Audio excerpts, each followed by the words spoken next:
Mesdames, Mesdemoiselles, Messieurs, bonjour. Bien-aimés dans le Seigneur, que la bonté de Dieu, que sa grâce, ainsi que sa protection divine et surnaturelle vous soit abondamment multipliée de la part de notre Seigneur, le glorieux Rédempteur Jésus-Christ de Nazareth. Ça a toujours été avec grande joie de vous retrouver pour qu'ensemble nous puissions passer ce moment de l'étude biblique. Et au cours de cette étude biblique, nous allons ensemble être à l'écoute du Seigneur au travers du partage des Saintes Écritures, où le Seigneur, par le Saint-Esprit, nous prédispose et dispose aussi notre corps, notre esprit, notre âme à pouvoir recevoir ce moment de partage comme étant une nourriture nécessaire pour notre croissance spirituelle. Et je souhaite que nous allons passer, comme de coutume, un moment agréable où nous n'avons pas qu'à donner seulement et où nous attendons aussi que vous puissiez apporter de votre part beaucoup de connaissances, de révélations dans les Saintes Écritures qui peuvent nous aider tous à grandir, à croître spirituellement, parce qu'il est important et impérieux pour nous d'avoir maintenant l'âge de la maturité, parce que il faut regarder les signes des temps. Lorsque nous élevons nos yeux et que nous regardons l'horloge de Dieu qui est Israël, nous voyons que il n'y a plus beaucoup de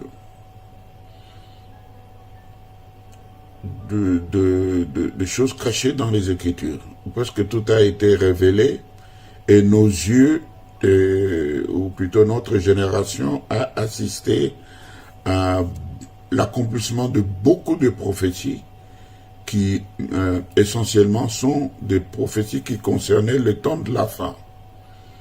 Et ayant vécu cela, pour nous c'est un signe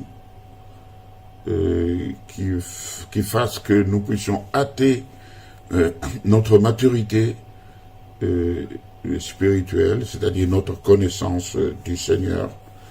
Parce que lorsque nous aurons connu le Seigneur véritablement, je crois quelque part que nous aurons atteint la maturité, mais tout en demeurant dans la sanctification, car ne connaissant pas le jour ni l'heure, le Seigneur nous ayant prévenu que ce moment-là viendra comme un voleur. Donc on ne connaît ni le jour ni l'heure où le voleur passera pour visiter, mais il faut toujours être aux aguets, c'est-à-dire être prêt, se préparer dans la prière, dans la sanctification, dans la persévérance, tout en gardant l'espérance dans les promesses et dans la fidélité du glorieux Rédempteur qui est notre Seigneur Jésus-Christ. Aujourd'hui, nous allons encore parler sur notre grand thème qui est de la libéralité dans l'Église locale. Nous sommes encore dans ce thème, nous n'en sommes pas encore sortis, parce que nous estimons qu'il y a encore des choses que nous devons partager, que nous devons connaître et auxquelles nous devons nous appliquer. Et cela fait partie aussi de la connaissance de la volonté de Dieu, de la connaissance de la Bible, des grands enseignements que notre Maître, le glorieux Rédempteur Jésus-Christ, nous a enseignés et que nous devions pratiquer tel que lui nous l'a enseigné, que nous devions connaître et comprendre tel que lui nous l'a enseigné. Et lorsque nous aurons à en faire une pratique juste, il en résultera que les conséquences normales que le Seigneur a déjà annoncées dans les Saintes Écritures pour ceux qui pratiquent la parole dans toute son entièreté. Et nous, dans ce chapitre des libéralités dans l'Église locale, à titre de rappel, nous avons parlé des prémices, nous avons parlé des dîmes. Maintenant, nous sommes dans le troisième sous-titre qui est l'offrande, ou plutôt les offrandes. Et nous avions déjà parlé de l'offrande dans la Nouvelle Alliance. Aujourd'hui, nous allons parler des généralités de l'offrande et la manière dont elle peut se donner, de ce à quoi peut servir l'offrande et de la manière dont celui qui donne l'offrande doit être dans quel état, un état spirituel. Et nous allons voir aussi quelques sortes d'offrandes qui peuvent et qui méritent de se donner aussi. C'est ainsi que dans cette partie de partage, nous allons être dans la généralité qui va nous amener tantôt dans l'Ancienne Alliance, tantôt dans la Nouvelle Alliance, mais ce serait beaucoup plus pour nous la manière d'exécuter l'offrande et le moment, les lieux, et un peu l'historique aussi, un peu l'historique. C'est ainsi que je commence par dire que dans l'Ancienne Alliance, l'offrande était essentiellement constituée par des produits agricoles et par des animaux. C'était comme ça. Et nous avons un exemple par excellence qui nous parle de l'offrande dans le premier livre de la Bible, c'est-à-dire dans la Genèse. Là, il est question de l'offrande faite par des hommes dans l'histoire de notre salut. Et ça a été fait par deux frères, par Caïn et Abel, qui étaient les deux fils de Adam et Ève. Cela, c'est dans Genèse 4. Nous pourrions lire à partir du premier verset jusqu'au 16e, mais je vais ensemble avec vous parcourir peut-être le verset 3 et 5. Et c'était une offrande libre et volontaire, mais au cours de ce service qui a été fait, au cours de cette offrande, que ces deux fils de Adam et Ève ont accompli volontairement parce qu'ils ont compris qu'ils avaient tout reçu de Dieu. Dieu, lorsqu'il a créé le jardin d'Éden, avec tout ce qu'il avait mis dans le jardin d'Éden, nous voyons que tous ces biens-là étaient à Dieu, mais il les avait créés pour l'homme, pour que l'homme soit dans la suffisance, que l'homme ne manque de rien, qu'il ait tout ce qui était utile pour son bien, pour sa vie, et qu'il ne manque de rien, en fait. Donc, c'est ainsi que l'homme l'a transmis aussi à sa progéniture, et c'est ainsi que Caïn et Abel comprirent aussi que, comme l'offrande, nous l'avons définie comme étant la reconnaissance que les hommes vouent à Dieu pour tous les bienfaits qu'ils reçoivent de lui. l'offrande est aussi l'expression de la dépendance des hommes vis-à-vis de Dieu, notre Créateur.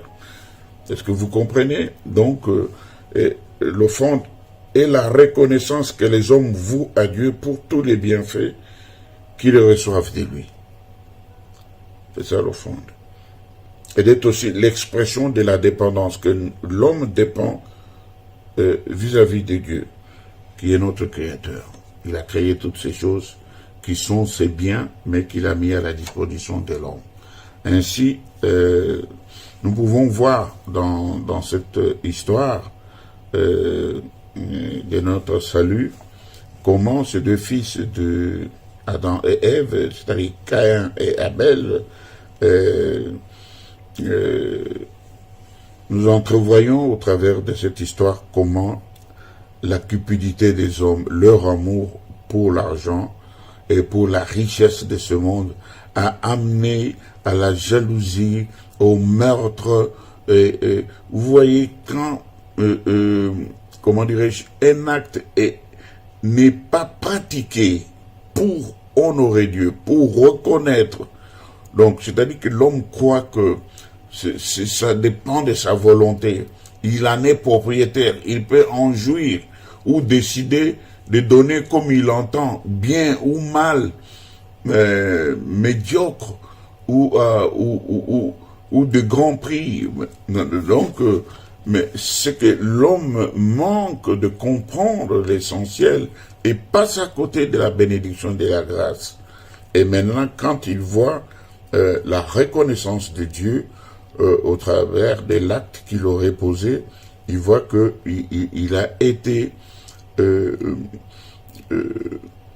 repoussé par Dieu. Dieu n'a pas agréé son sacrifice et ça a poussé Caïn à la haine, au meurtre, à la jalousie, à l'envie.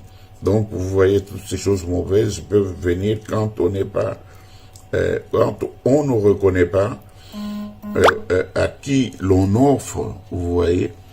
Et donc, pour cela, nous allons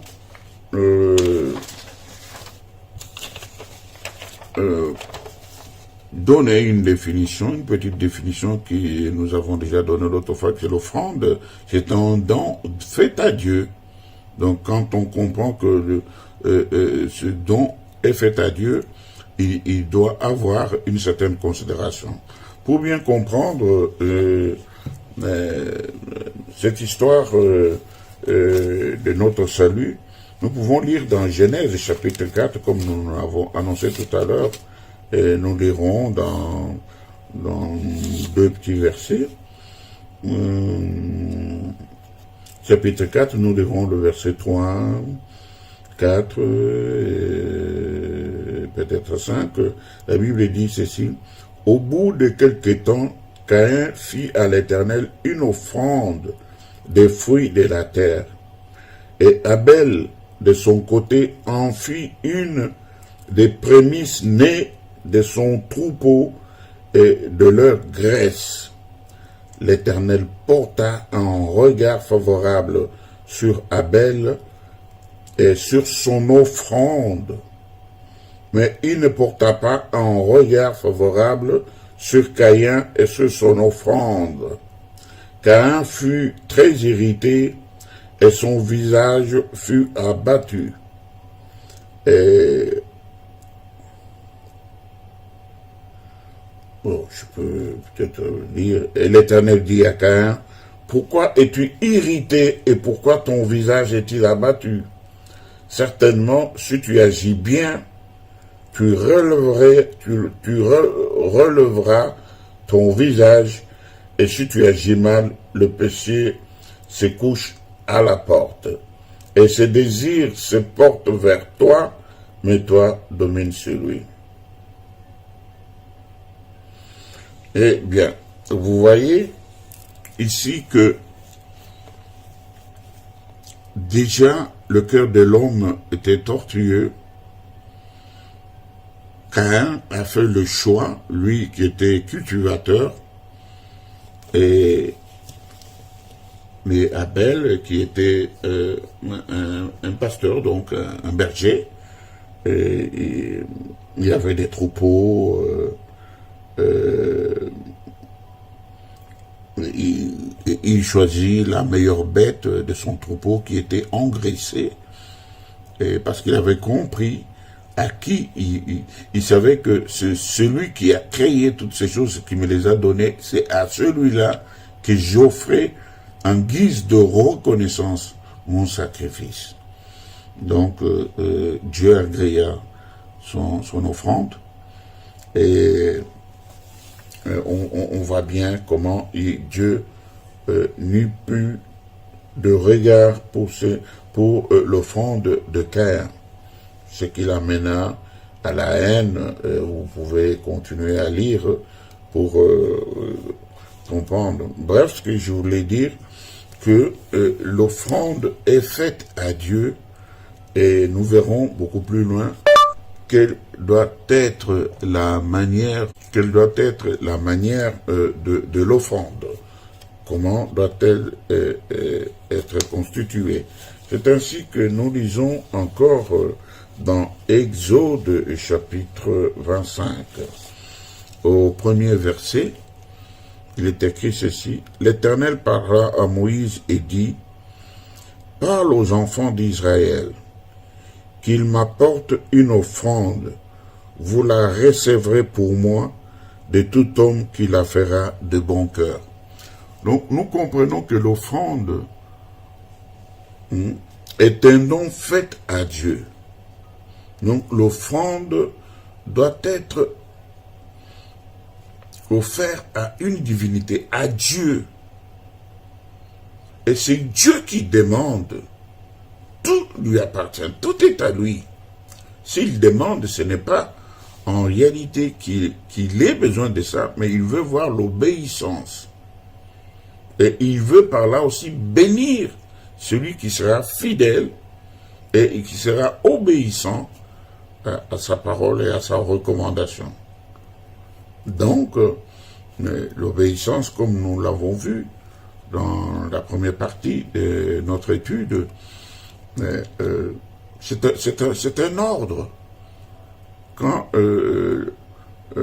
l'apôtre Paul dit que chacun d'entre vous, le premier jour de la semaine, que chacun, c'est une recommandation. Vous voyez? Donc, et ici, c'est Dieu qui nous montre que quand l'offrande doit être faite, c'est à lui que cela doit être fait. Donc, c'est ainsi, il dit à Moïse: parle aux enfants d'Israël qu'ils m'apportent une offrande. Qu'ils m'apportent une offrande. Qu'ils m'apportent.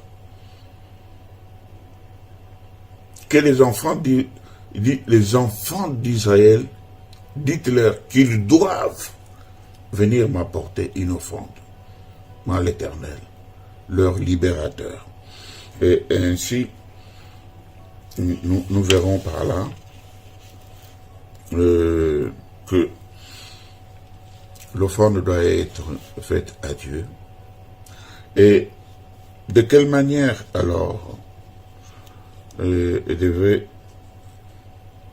être faite l'offrande? Exode chapitre 22 nous dit aussi ceci. Au verset 20, celui qui offre des sacrifices à d'autres dieux qu'à l'Éternel seul sera voué à l'extermination. Waouh! Qu'est-ce que la parole de Dieu veut dire ici? Que l'offrande ne doit être offerte qu'à Dieu,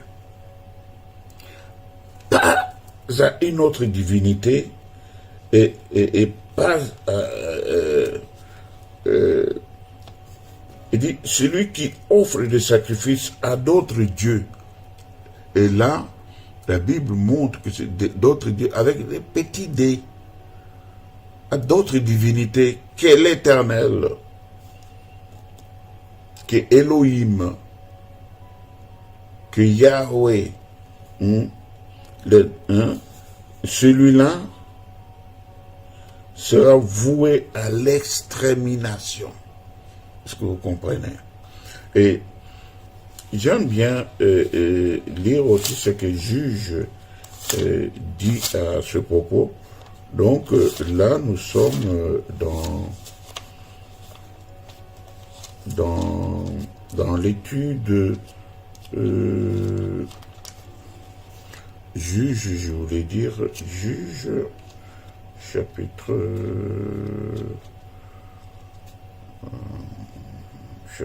13, juge, excusez-moi,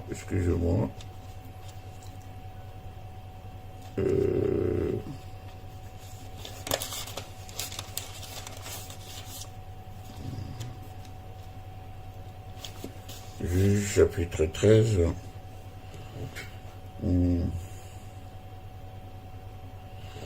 qu'est-ce que la Bible dit ici, chapitre 13?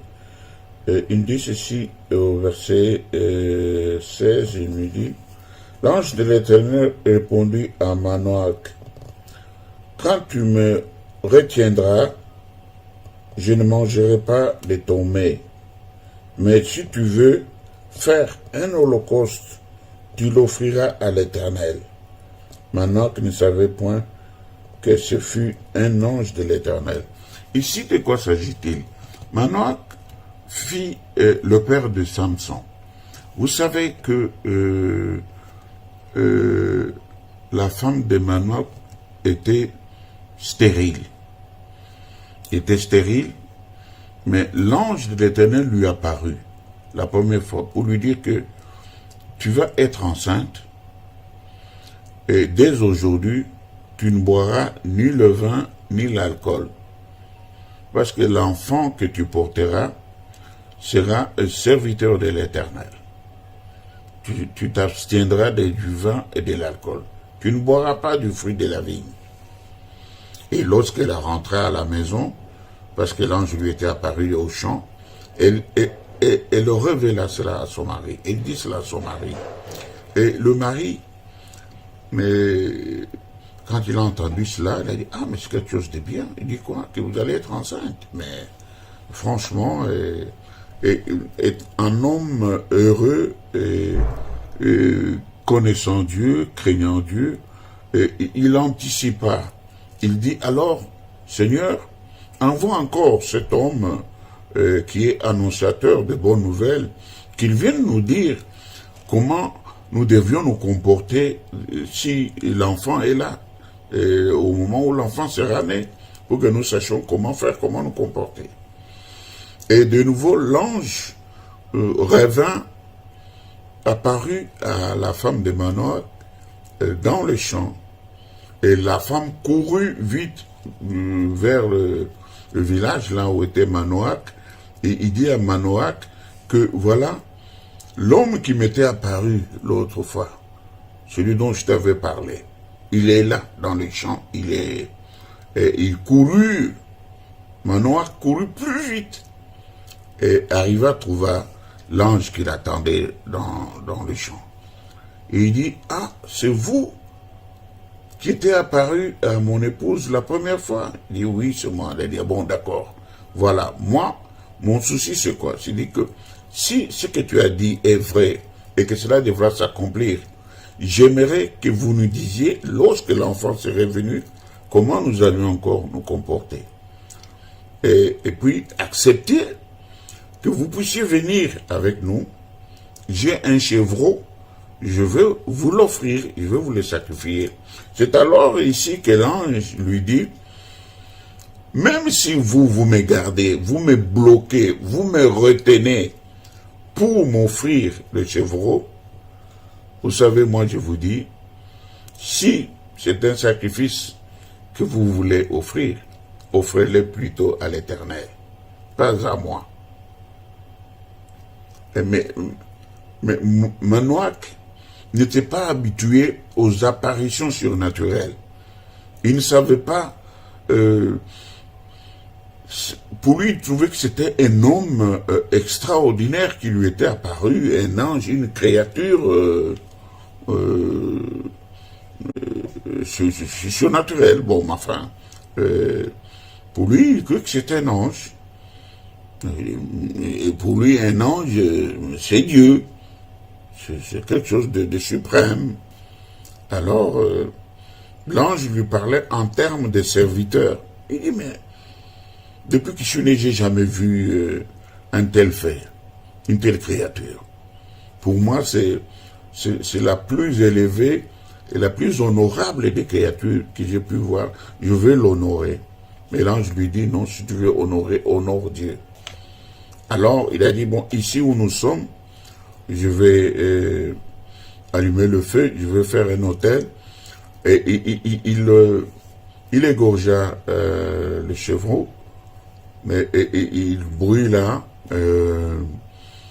il alluma le feu, il brûla son sacrifice, il mit le chevreau, et après l'avoir coupé, tel qu'il le fallait, pour chaque fois qu'on offrait des sacrifices, il y avait un rite pour offrir des sacrifices à l'Éternel, comme les Job le faisait pour ses enfants et pour lui-même.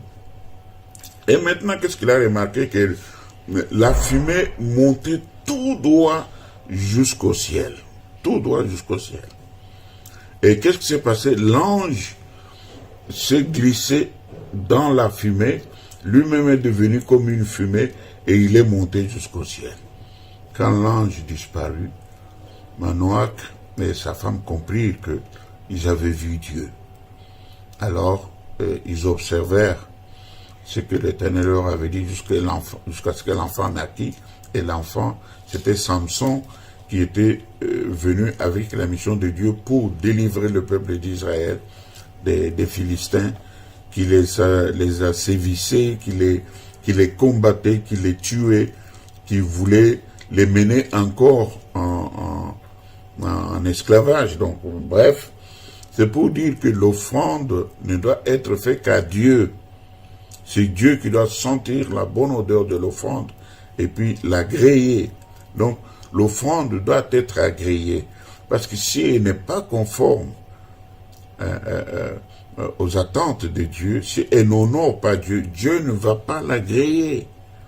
Donc, c'est ainsi que nous devons retenir par là la manière dont l'offrande devait être faite et à qui elle devrait être faite. Elle doit être faite à Dieu.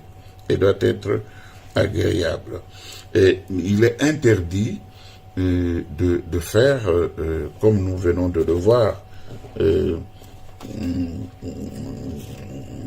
comment dirais-je, dans Exode 22, je crois, il est interdit d'offrir à des divinités, vous voyez. Il est interdit d'offrir à des divinités. Celui qui offre des sacrifices à d'autres dieux qu'à l'Éternel seul sera voué à l'extermination. Donc, Lévitique chapitre 17 aussi nous montre que il ne faut pas offrir, comment dirais-je, l'offrande aux démons. Nous lisons chapitre 17 de Lévitique à partir du verset 6, il nous dit: les sacrificateurs en répandra le sang sur l'autel de l'Éternel à l'entrée de la tente d'assignation, et il brûlera la graisse qui sera d'une agréable odeur à l'Éternel. Ils n'offriront plus leur sacrifice aux boucs avec lesquels ils se prostituent. Ce sera une loi perpétuelle pour eux et pour leurs descendants. Tu leur diras donc, si un homme de la maison d'Israël ou des étrangers qui séjournent au milieu d'eux offre un holocauste ou une victime et ne l'amène pas à l'entrée de la tente d'assignation pour l'offrir en sacrifice à l'Éternel, cet homme-là sera retranché de son peuple. Est-ce que vous comprenez? C'est-à-dire que l'offrande ne doit pas être offerte aux démons, aux idoles. Mais quand on a une offrande, c'est à Dieu qu'on doit l'offrir. C'est pourquoi il faut en saisir l'importance, il faut en saisir le sens, n'est-ce pas, pour savoir à qui l'on offre. Donc, il ne faut pas offrir n'importe comment et il ne faut pas offrir n'importe quoi. Parce que si vous avez en tête que vous offrez à Dieu, vous allez l'honorer. Sinon, vous allez lui apporter une offrande qui ne sera pas agréée et ce sera une abomination. Et vous risquez l'extermination et puis, la Bible dit, vous serez retranchés de votre peuple. Est-ce que vous comprenez cela? C'est très dangereux, il ne faut pas jouer à ce jeu-là. Et l'offrande doit être offerte volontairement. Et là, nous avons à lire quelques lectures pour que nous puissions comprendre Lévitique chapitre 1er. Qu'est-ce qu'il nous dit?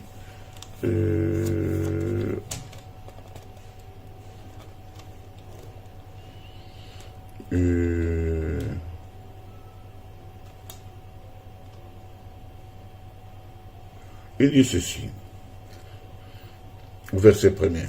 Éternel, Lévitique chapitre 1er,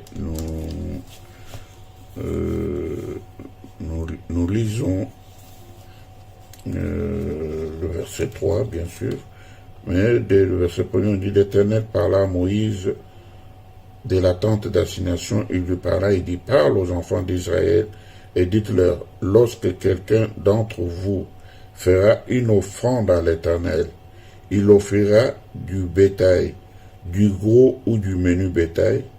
Si son offrande est un holocauste de gros bétail, il offrira un mâle sans défaut. Il l'offrira à l'entrée de la tente d'assignation devant l'Éternel pour obtenir sa faveur. Vous voyez? Et ici, on nous montre la qualité de l'offrande, comment doit être l'offrande. L'offrande doit être engraissée. C'est comme je vous ai dit au départ que dans l'ancienne alliance, l'offrande était essentiellement constituée des produits agricoles ou des animaux. Vous voyez, c'était dans l'ancienne alliance. Mais dans notre première étude biblique, nous avons dit que cela était par la suite converti dans le travail dans le produit de votre travail. Comme on dit, toute activité produit l'abondance. Donc, toute personne qui travaille a un salaire. Et maintenant, il pouvait prendre de son salaire, apporter l'offrande à l'Éternel, plutôt que d'amener tout ce que il avait produit, ce qui n'est pas mauvais non plus, mais il pouvait même vendre le produit de sa production et amener de l'argent, parce que dans la Nouvelle Alliance, nous avons dit que les sacrifices qu'on faisait à l'Éternel étaient transformés, parce que maintenant nous avions des temples, nous avons des églises, et dans les églises, on a convenu d'apporter l'argent, donc l'offrande pouvait être transformée en argent qu'on apportait maintenant à l'église. Mais l'offrande gardait son sens original, qui était une reconnaissance, à Dieu.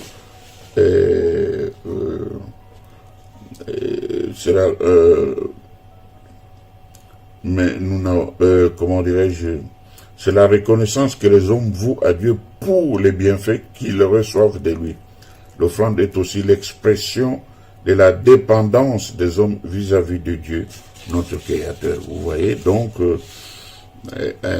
en ayant la connaissance de ces choses, on offre à Dieu, tout en faisant la bonne pratique. Nous allons aussi aller pour ce qui concerne les offrandes, la manière de le faire, c'est-à-dire qu'il fallait le faire volontairement, c'était des offrandes volontaires. Lévitique chapitre 22, donc nous pouvons aussi lire à partir du verset 17, je vais essayer de lire assez rapidement. Lévitique, on nous dit ceci: l'Éternel parla à Moïse et dit, parle à Aaron et à ses fils et à tous les enfants d'Israël, et tu leur diras, tout homme de la maison d'Israël ou des étrangers en Israël qui offrira un holocauste à l'Éternel, soit pour l'accomplissement d'un vœu, soit comme offrande volontaire, n'est-ce pas, prendra un mâle sans défaut parmi les bœufs, les agneaux ou les chèvres, afin que sa victime soit agréée. Vous voyez, vous n'en offrirez aucune qui ait un défaut, car elle ne serait pas agréée. Vous comprenez? Vous n'en offrirez aucune, c'est le verset 20. Vous n'en offrirez aucune, car elle ne serait, qui a un défaut, car elle ne serait agréée. Verset 21. Si un homme offre à l'Éternel un gros ou un menu bétail en sacrifice d'action de grâce, soit pour l'accomplissement d'un vœu, soit comme offrande volontaire, la victime sera sans défaut, afin qu'elle soit agréée. Et il n'y aura en aucun défaut. Vous n'en offrirez point qui soit aveugle, estropié ou mutilé, qui ait des ulcères, qui ait de la gale ou une dartre. Vous n'en ferez point sur l'autel un sacrifice consumé par le feu devant l'Éternel. Vous comprenez? Tu pourras sacrifier comme offrande volontaire un bœuf ou un agneau ayant un membre trop long ou trop court, mais il ne sera point agréé pour l'accomplissement d'un vœu. Vous comprenez? Verset 24. Vous n'offrirez point à l'Éternel un animal dont les testicules ont été froissés, écrasés, arrachés ou coupés. Vous ne l'offrirez point en sacrifice dans votre pays. Verset 25. Vous n'accepterez de l'étranger aucune de ces victimes pour l'offrir comme aliment de votre Dieu, car elles sont mutilées, et elles ont des défauts, et ne seraient point agréées. Alléluia. Vous comprenez sur la qualité de l'offrande qu'on doit apprêter pour préparer à Dieu. Je vous disais que dans l'ancienne alliance, on offrait des brebis, on offrait des béliers, on offrait des agneaux, on offrait des chèvres et des chevreaux, on offrait des taureaux, on offrait des vaches, on offrait des veaux aussi, on offrait des pigeons et des passereaux. Voyez, donc c'était ces animaux-là qui, pour la grande partie, étaient offerts. Mais dans la Nouvelle Alliance, nous voyons ce qui est offert, nous pouvons dire comme offrande, nous pouvons prendre aussi des synonymes tels que le cadeau, le don, les libéralités, le secours apporté à quelqu'un qui est dans un état de besoin, ou les présents qu'on apporte à une personne qu'on veut honorer, ou qui est élevée en dignité, ou une personne de qui on veut obtenir des faveurs, on lui apporte des présents. Donc tout ça, ça entre aussi dans le cadre de l'offrande, vous voyez. Et donc nous voulons par là dire aussi une chose assez importante, c'est-à-dire ce à quoi pouvaient servir les offrandes. Donc nous voyons que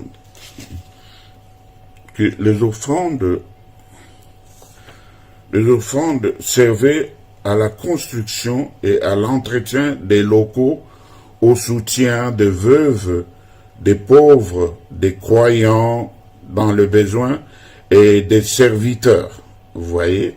Donc, les offrandes pouvaient aussi servir à ces choses. Il y a beaucoup de versets que nous pouvons lire à ce propos. Je vais vous les donner. Vous allez les parcourir. Mais, c'est-à-dire que nous pouvons lire dans Romains chapitre 12, verset 13. 1 Corinthiens chapitre 16, verset 1er. 2 Corinthiens, ça je vais quand même essayer de lire 2 Corinthiens chapitre 8. 2 Corinthiens chapitre 8. Permettez-moi de les lire un peu pour nous. Ou Galates 6, versets 6 à 10. Bon, je voudrais d'abord lire dans 2 Corinthiens, chapitre 8, verset 1, il dit ceci.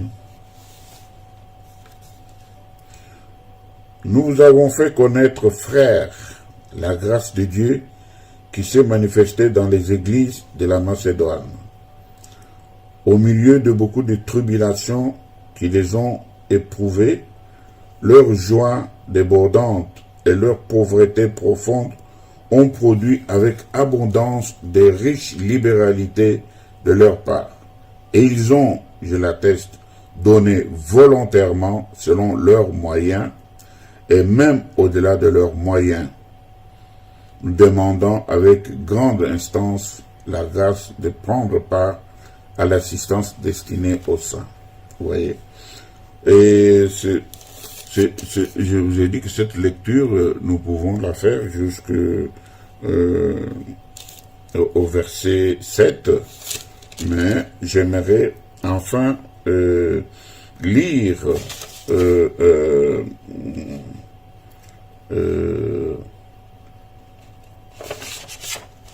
un verset qui est important, qui concerne l'utilité des offrandes, n'est-ce pas? Je disais que l'offrande est mise au service de l'Église, par exemple, pour le soutien des ministres de Dieu, c'est-à-dire les pasteurs ou les missionnaires. L'offrande peut servir aussi au loyer, il peut servir aux frais d'entretien ou à l'achat du bâtiment de l'église.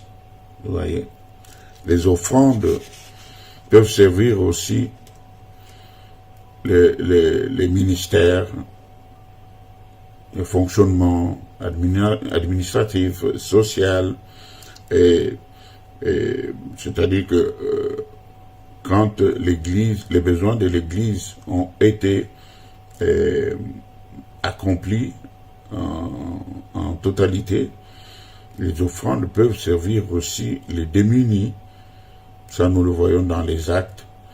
Il y a, par exemple, on a vu Marie-Madeleine offrir du parfum au Seigneur, ça a scandalisé les disciples, mais pourtant, il y avait une grande révélation dans l'acte qu'elle avait fait. Le Seigneur a expliqué la révélation de cet acte lorsqu'elle a versé un parfum de grand prix sur les pieds du Seigneur, dont elle par la suite essuyé avec ses cheveux. Donc, mais ce que je voulais dire, au fait, nous le lisons dans 2 Corinthiens, et je voudrais lire par là, à partir du verset 9. Ici, nous voyons les conséquences et les avantages qu'apportent les offrandes. Vous voyez, les conséquences et les avantages qu'apportent les offrandes.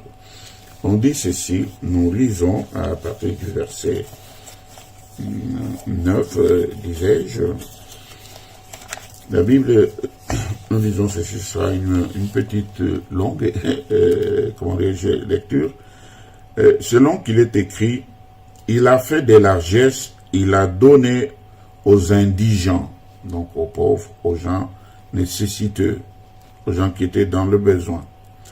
Sa justice subsiste à jamais. C'est lui, le Seigneur, qui fournit de la sémence au semeur et du pain pour sa nourriture. Lui, là, le Seigneur, vous fournira et vous multipliera la sémence. Je vous ai dit chaque fois que la sémence est considérée, est comparée plutôt à l'offrande. Vous voyez. Donc, il faut qu'on en saisisse le sens profond quand chaque fois on parle de la sémence. Donc, ce que vous semez, c'est ce que vous récolterez. Et l'apôtre Paul a premièrement parlé des offrandes dans la Nouvelle Alliance en les comparant à la sémence. Nous l'avons lu lors de notre première étude biblique. Et ainsi, verset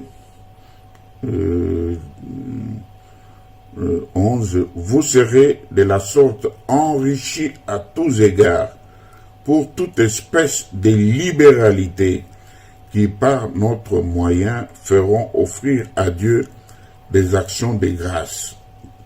Car le secours de cette assistance non seulement pourvoit aux besoins des saints, mais il est encore une source abondante de nombreuses actions de grâce envers Dieu.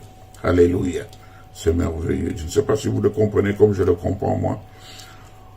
En considération de ce secours dont ils font l'expérience, ils glorifient Dieu de votre obéissance dans la profession de l'évangile de Christ et de la libéralité de vos dons envers eux et envers tous.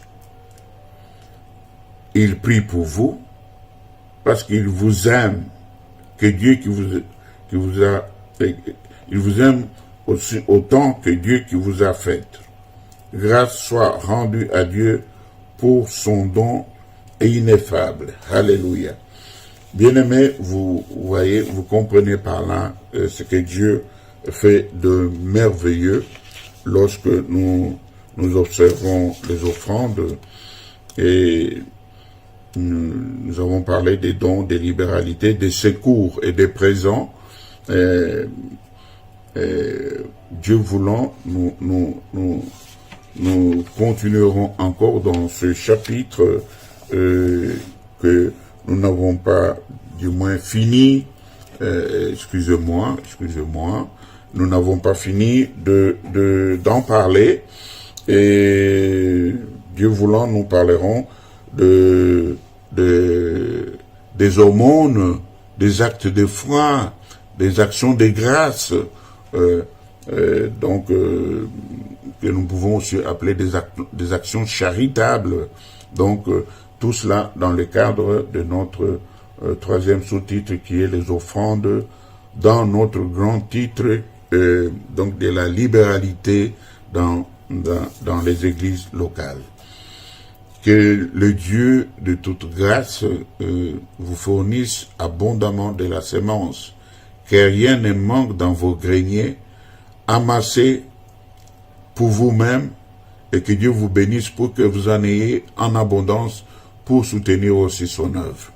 Donc, passez des agréables moments, et que Dieu vous permette que vous puissiez moissonner autant que vous avez sémé de la même espèce, au nom de notre glorieux Rédempteur Jésus-Christ de Nazareth, que d'abondantes bénédictions pleuvent dans vos maisons, et dans vos gardes à manger, dans vos comptes, et soyez abondamment bénis, ne manquez de rien, et retrouverons-nous au culte ce dimanche, à partir de 10h, puisque le Seigneur permet encore que nous puissions nous rencontrer. Et n'oubliez pas que nous continuons encore nous rencontrer. Le gouvernement nous le permet. Nous observons les mesures barrières. Et si vous venez, vous vous rendrez compte de comment il est merveilleux pour les frères de demeurer ensemble. Surtout, n'abandonnons pas nos églises, car c'est là que Dieu vient déverser des bénédictions en abondance. Et à très bientôt. Soyez bénis au nom de Jésus-Christ. Alléluia.